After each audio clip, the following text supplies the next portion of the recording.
Olá pessoal, tudo bem? Vamos então para mais uma aula presencial remota, né? Nós estamos na nossa aula número 8 já, né? Falando um pouco dessa questão do serviço, onde a gente fala um pouco então dessa importância.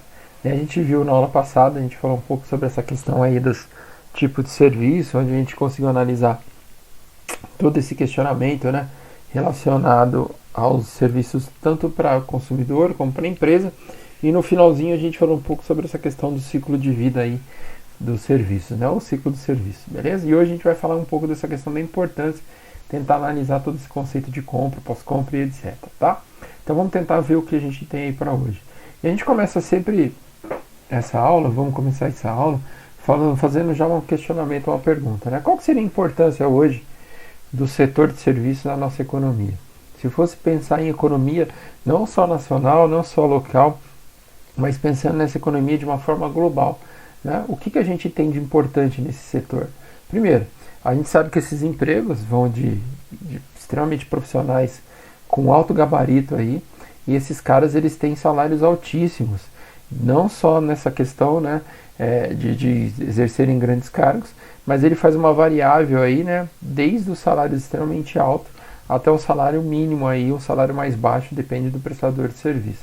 Sabemos também que essas organizações hoje, elas podem ser de qualquer tamanho, desde uma empresa pequena local, daí a gente entende essa questão desse salário mínimo, até uma empresa gigantesca, prestadora de serviço de nível global, né, com altos salários, aí, altos cargos, ok?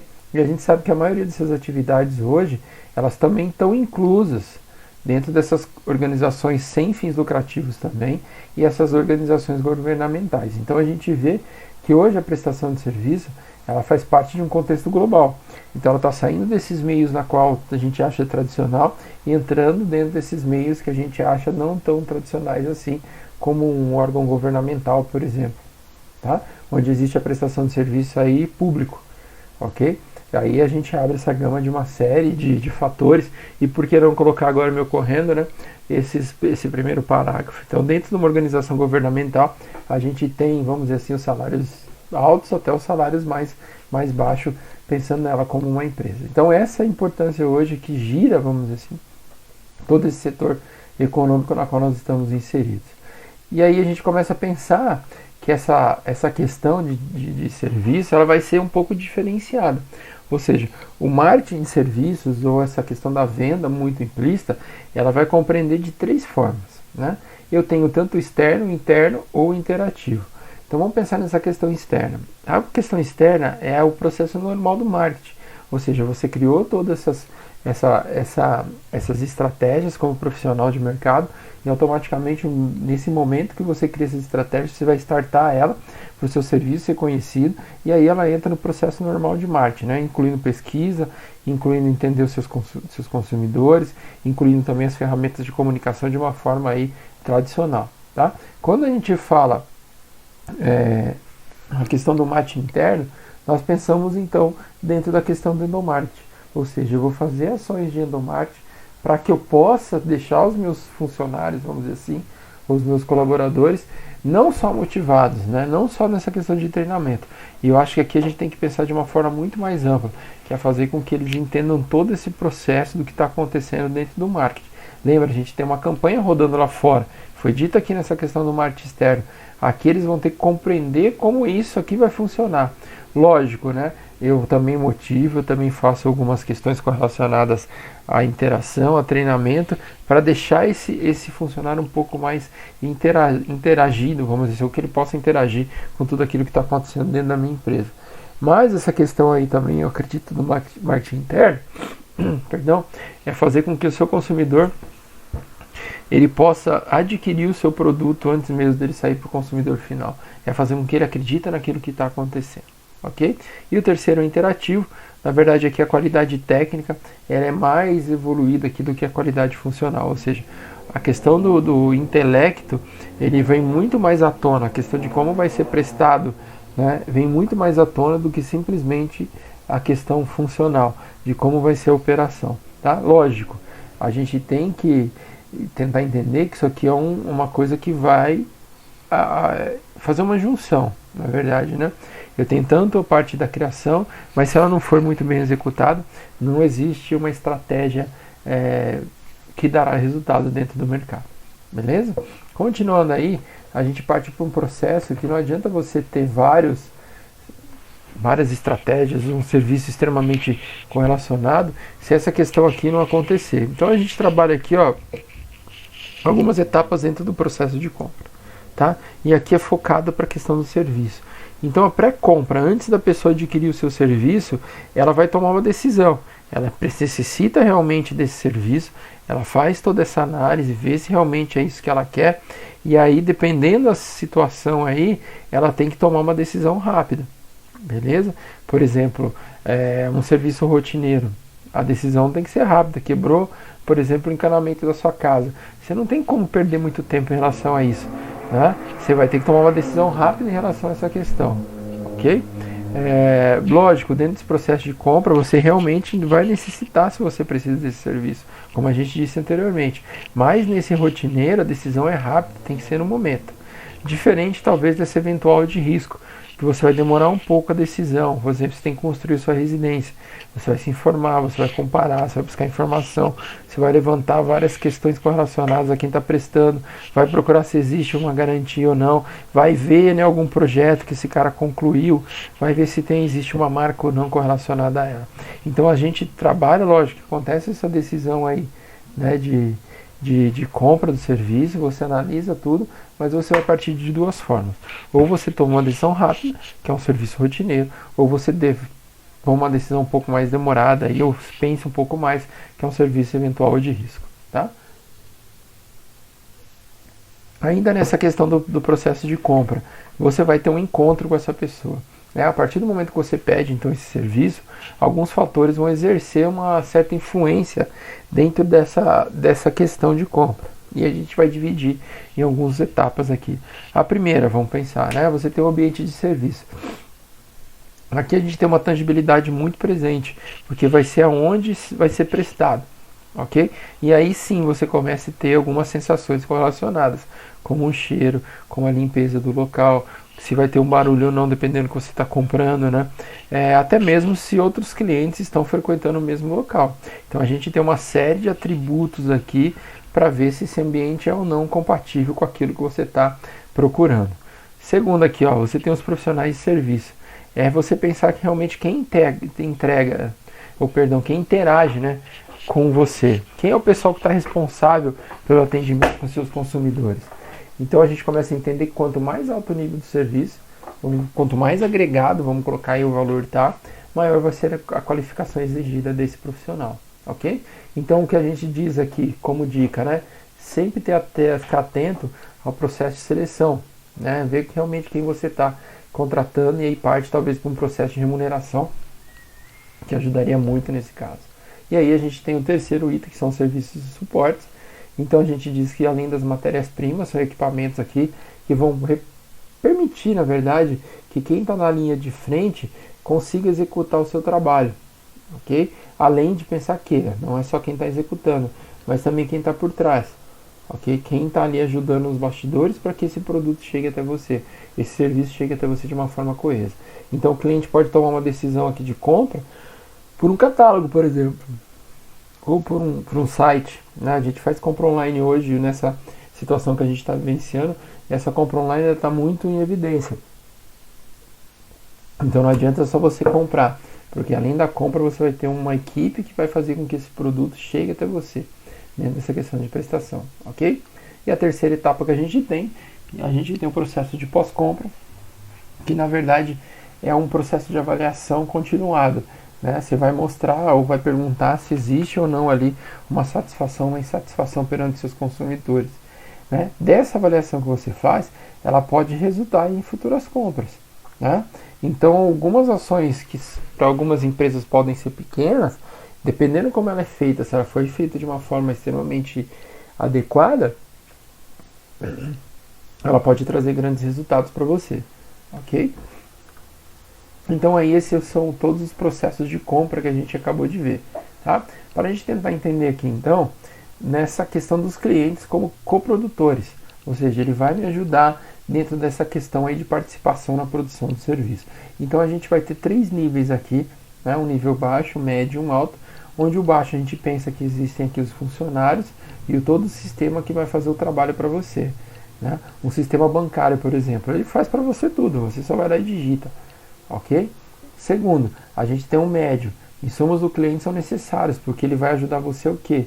A fornecer informação, alguma instrução que vai ser necessária, fazer um esforço pessoal, você pode partilhar aí de posses físicas no local e assim vai indo, tá? E o alto, onde o cliente trabalha ativamente como prestador na coprodução desse serviço, ou seja, a interação entre cliente e empresa é alta. Você vai ir no serviço de cabelo, serviço estético e assim vai indo, coisas que o ser humano, na verdade, acabam participando. E aí a gente começa a pensar, né, nessa questão da tecnologia de autosserviço ajudando nesse processo. Então, o autosserviço é a forma mais recente do envolvimento do cliente na produção do serviço. Né? Então, a gente sabe do caixa eletrônico e de vários outros. Os clientes empreendem mais essas atividades específicas usando instalações ou algum tipo de serviço fornecido pelo prestador. Os próprios hoje, nosso próprio mobile, né, o próprio celular hoje, ele é uma ferramenta poderosíssima e entende nessa questão de autosserviço. Olha o tanto de aplicativo que você tem. E esses aplicativos que você tem dentro do seu celular te ajuda aqui, ó, a poupar tempo, um esforço, enfim, vai te ajudar aí, de certa forma, a facilitar todo o processo, né, todo o esforço relacionado à questão de tempo junto aos seus funcionários e até mesmo aos seus clientes. E aí a gente entende que esse conceito aqui não é um conceito novo, né? Já existem os supermercados com autosserviço que dão aí na década de 30, caixa eletrônico pós-gasolina, perdão, aí, né, da década de 70. Então não é um conceito novo, vamos dizer assim, que está sendo trabalhado. E sim, a gente pode dizer que ele está sendo modernizado, beleza? E aí, ó, a gente trouxe um exemplo para vocês entenderem de uma coisa que cai sempre dentro dessa questão da tecnologia. Então a gente vai apresentar um exemplo baseado nessa questão aqui, né, do Self-Service Technology, o SSTS, onde os clientes enfrentam uma enorme variedade, né, de sistemas hoje de autosserviço para vários tipos de entrega, desde uma coisa mais simples até uma coisa muito mais complexa. Então hoje as empresas estão buscando afastar, talvez, não afastar, né, mas deixar uma coisa muito mais tranquila em relação ao contato com outros funcionários, utilizando aí a tecnologia. Não vou nem dizer que seja internet, mas a tecnologia. Um exemplo está aqui, né? A Amazon Go, que é a lojinha da Amazon. Não sei se todo mundo já viu. Para aqueles que não viram, vamos colocar ela aí para vocês conhecerem.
Então, pessoal, o que a gente acabou de ver é um exemplo clássico, né, de tudo isso que está acontecendo junto à tecnologia de prestação de serviço.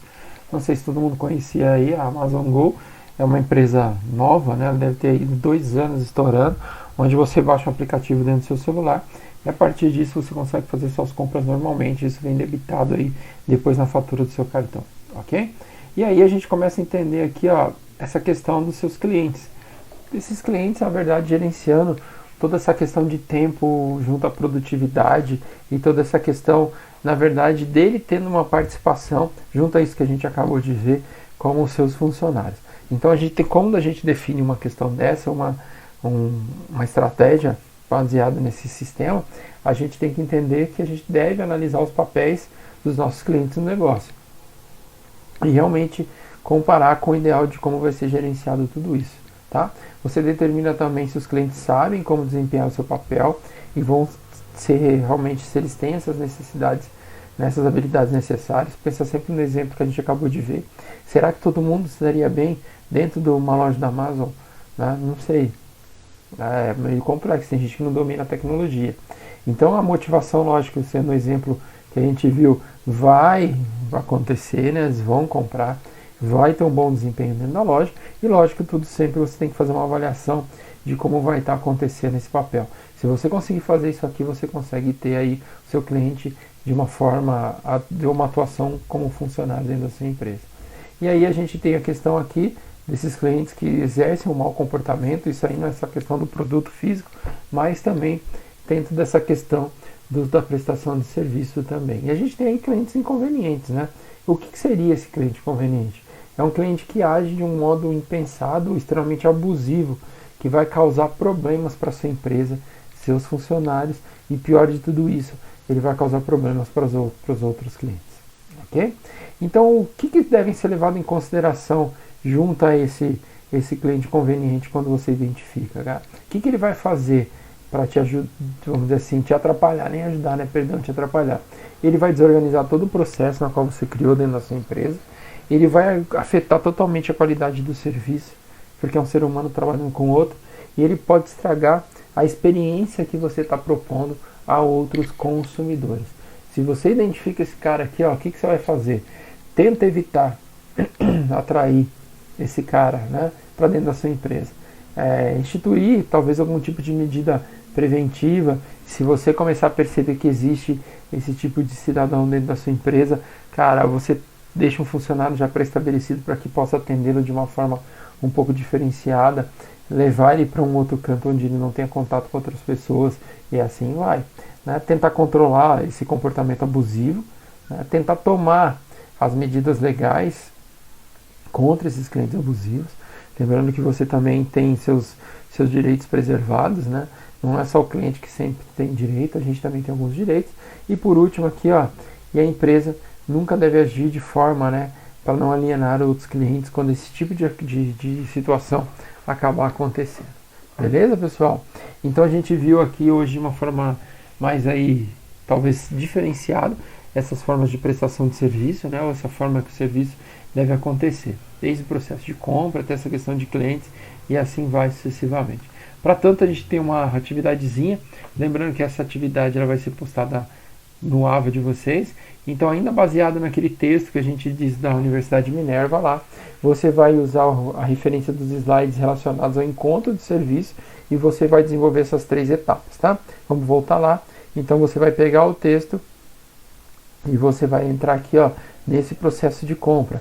Ele vai ser trabalhado nessa questão do encontro de serviço. Então você vai pegar a Universidade de Minerva, vai ver como funciona o ambiente de serviço, como seria essa questão dos profissionais e como seria todo esse suporte. Beleza? Então essa foi o nosso encontro.